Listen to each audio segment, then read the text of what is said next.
नमस्कार दोस्तों। चलिए आज इंग्लिश लिटरेचर के कुछ सबसे ज़रूरी लिटरेरी टर्म्स को समझते हैं। अगर आप किसी भी एग्जाम की तैयारी कर रहे हैं या बस अपनी इंग्लिश को और बेहतर बनाना चाहते हैं तो ये कॉन्सेप्ट्स आपके लिए सुपर इंपॉर्टेंट है और आज हम इन्हें आपके लिए बिल्कुल आसान बना देंगे। सच बताइएगा, क्या आपको भी इंग्लिश लिटरेचर के ये शब्द जैसे सिमिली, मेटाफर, आयरनी ये सब थोड़े मुश्किल लगते हैं? अगर आपका जवाब हाँ है तो यकीन मानिए आप अकेले नहीं हैं। बहुत से स्टूडेंट्स को ये कंफ्यूजिंग लगते हैं, पर चिंता की कोई बात नहीं। आज हम सब मिलकर इसे एकदम सिंपल बनाएंगे। तो सबसे पहला सवाल, ये लिटरेरी टर्म आखिर है क्या भला? इसे ऐसे समझिए, जैसे एक पेंटर के पास अपनी पेंटिंग को खूबसूरत बनाने के लिए अलग अलग ब्रशेज होते हैं, ठीक वैसे ही एक राइटर के पास लिटरेरी टर्म्स होते हैं। ये वो टेक्निक्स हैं जिनसे राइटर अपनी बात को और ज्यादा पावरफुल, गहरा या खूबसूरत बना पाता है। सीधे शब्दों में कहें तो ये लेखक का टूल बॉक्स है। अब एक एक्सपर्ट एडवाइस सुनिए। आपको सैकड़ों लिटरेरी टर्म्स रटने की कोई जरूरत नहीं है। एग्जाम में सक्सेस के लिए सबसे जरूरी यह है कि आप कुछ मेन कोर कॉन्सेप्ट्स को अच्छी तरह समझ लें। तो याद रखिए, फोकस क्वालिटी पर करना है, क्वांटिटी पर नहीं। तो आज हम क्या क्या करने वाले हैं? पहले हम बेसिक्स को समझेंगे, फिर हम टॉप 10 टर्म्स को देखेंगे, वो भी मजेदार मेमोरी ट्रिक्स के साथ, और आखिर में हम बात करेंगे कि अब आगे प्रैक्टिस कैसे करनी है। तो चलिए शुरू करते हैं। तो चलिए अब उन 10 सबसे जरूरी टर्म्स पर आते हैं जो एग्जाम्स में बार बार पूछे जाते हैं।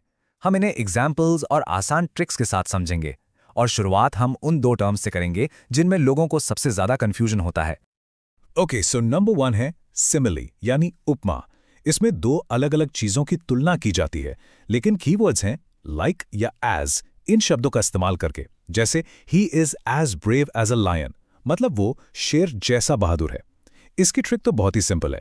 सिमिली के एस से याद रखिए समान या सिमिलर टू। जहां भी लाइक या एज दिखे समझ जाइएगा ये सिमिली है।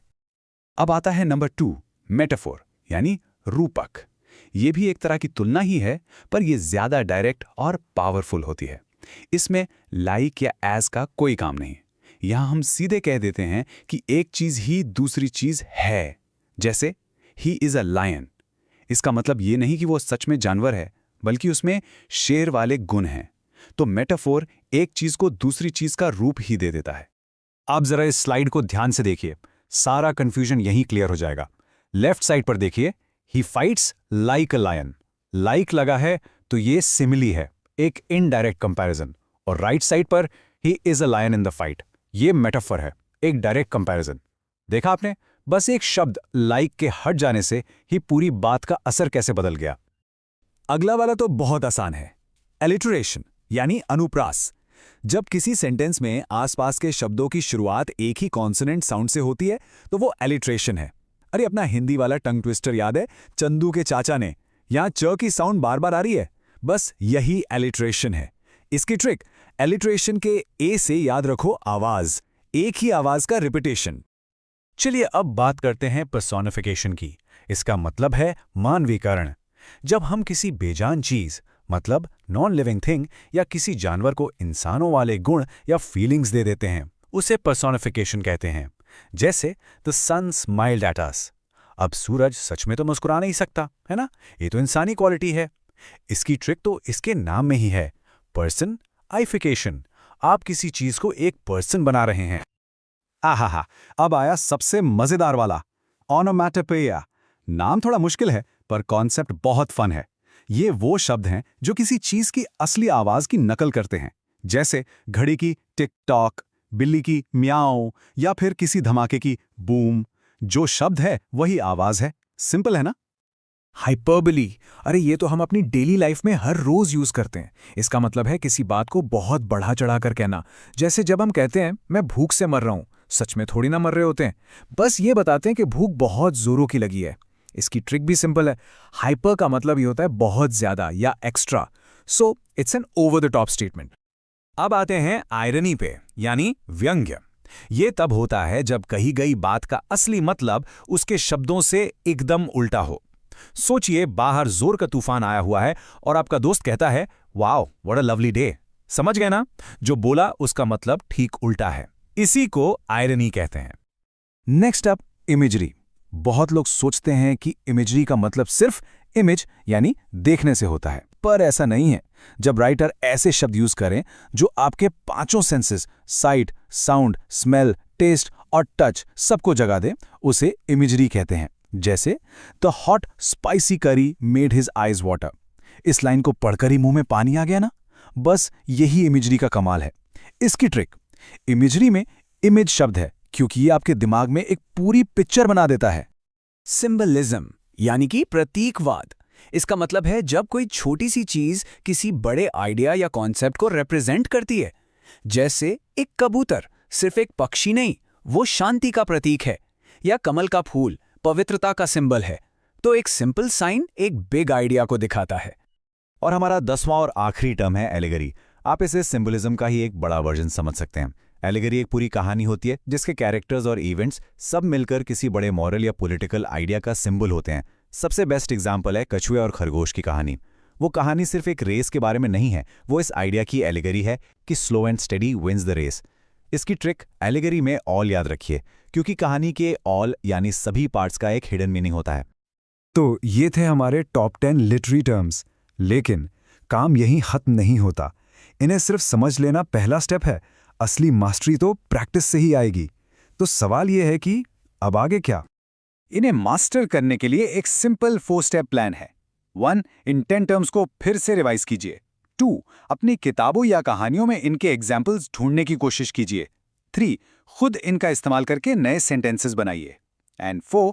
हमारे साथ बने रहिए, क्योंकि हम अपने अगले एक्सप्लेनर में और भी एडवांस टर्म्स पर बात करेंगे। नमस्कार दोस्तों, आपका फिर से स्वागत है। पिछली बार हमने साहित्य की दुनिया के कुछ बुनियादी औजारों की बात की थी और आज हम उस सफर को एक कदम आगे ले जा रहे हैं। हमने पिछले एपिसोड में 10 बेसिक लिटरेरी टर्म्स समझे थे। वो थे लेखक के टूल किट के सबसे जरूरी हथियार। लेकिन आज वक्त है लेवल अप करने का। हम उस टूल किट में 10 और एडवांस्ड औजार शामिल करने वाले हैं। ये वो टेक्निक्स हैं जो एक सिंपल सी कहानी को एकदम अनफॉरगेटेबल बना देती हैं। तो तैयार हैं? चलिए शुरू करते हैं। तो सबसे पहले बात करते हैं उन औजारों की जो कहानी को सिर्फ सरफेस लेवल पर नहीं रखते, बल्कि उसमें कई लेयर्स, कई परतें जोड़ते हैं। ये वो चीजें हैं जो आपको यानी रीडर या व्यूअर को सोचने पर मजबूर कर देती हैं। ओके, सो जरा सोचिए। मान लीजिए आप एक राइटर हैं। आपको अपनी स्टोरी में किसी बहुत फेमस चीज का जिक्र करना है, लेकिन आप डायरेक्ट नाम नहीं लेना चाहते। आप चाहते हैं कि आपका रीडर थोड़ा सा दिमाग लगाए और खुद उस कनेक्शन को समझे। कैसे करेंगे आप? इसका जवाब है अल्यूजन। हिंदी में कहें तो संदर्भ। ये बेसिकली एक छोटा सा इशारा है, एक हिंट।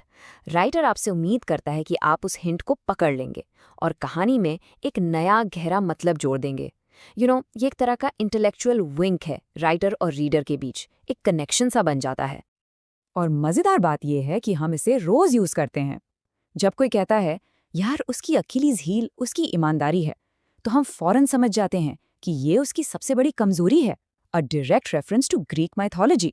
या फिर ये जगह तो बिल्कुल गार्डन ऑफ ईडन लगती है, मतलब एकदम परफेक्ट, शांत, और बिग ब्रदर इज वॉचिंग तो अब आम बात हो गई है, थैंक्स टू जॉर्ज ऑरवेल्स 1984। कितना पावरफुल है ना ये।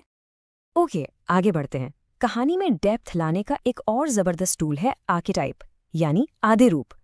आप इन्हें स्टोरी के बिल्डिंग ब्लॉक समझ सकते हैं। ये ऐसे यूनिवर्सल पैटर्न्स हैं, ऐसे कैरेक्टर्स या सिचुएशंस जिन्हें हम सब इंस्टिंक्टिवली पहचान लेते हैं, नो मैटर हम किस कल्चर से हैं।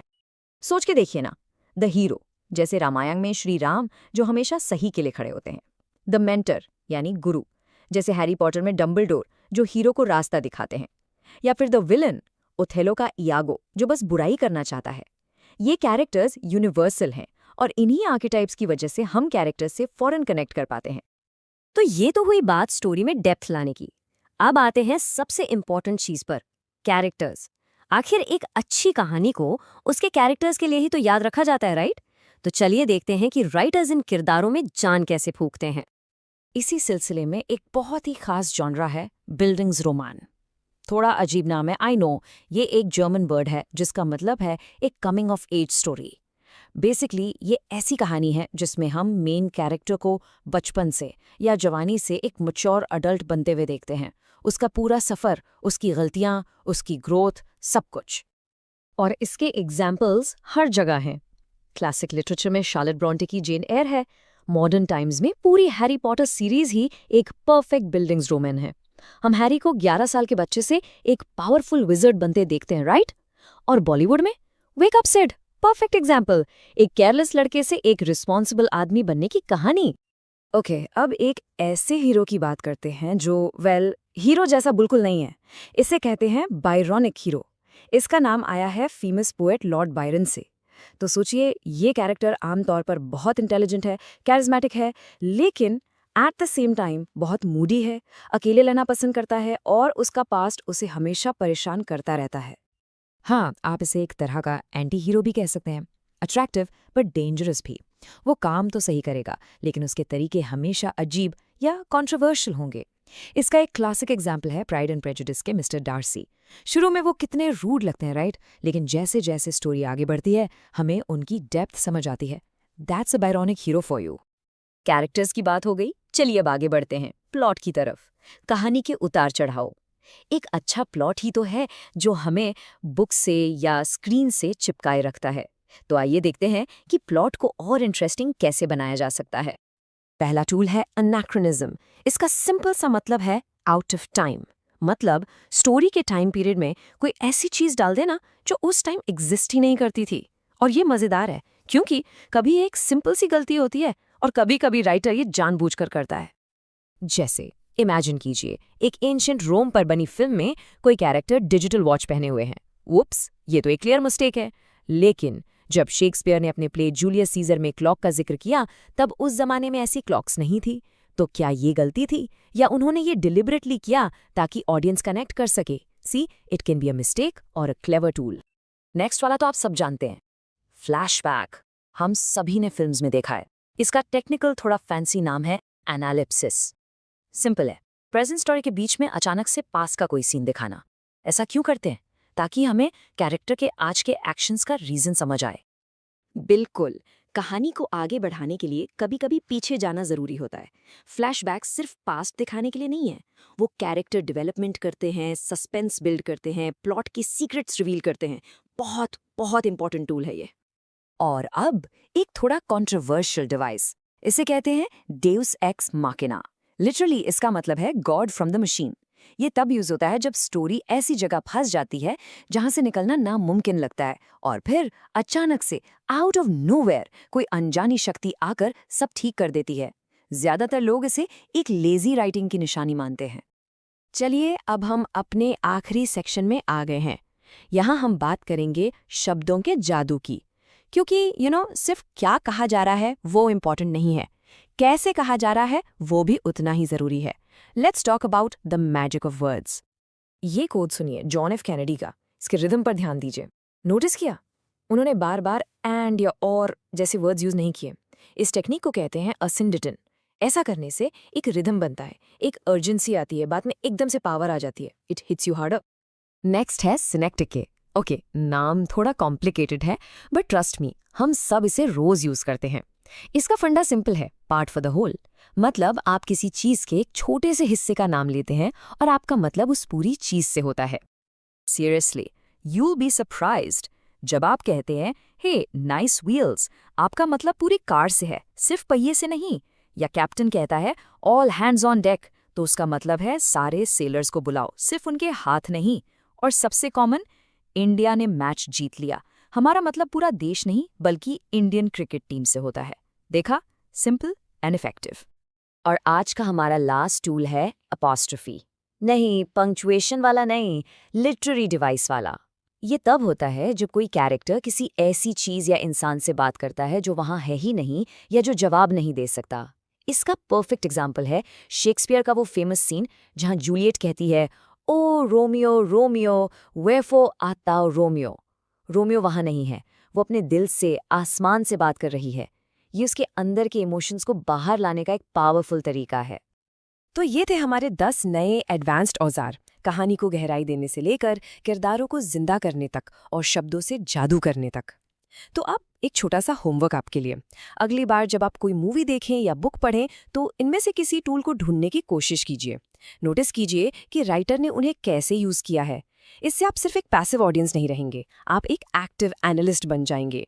तो आपकी अगली किताब या फिल्म में आप इनमें से कौन सा औजार ढूंढने वाले हैं? धन्यवाद।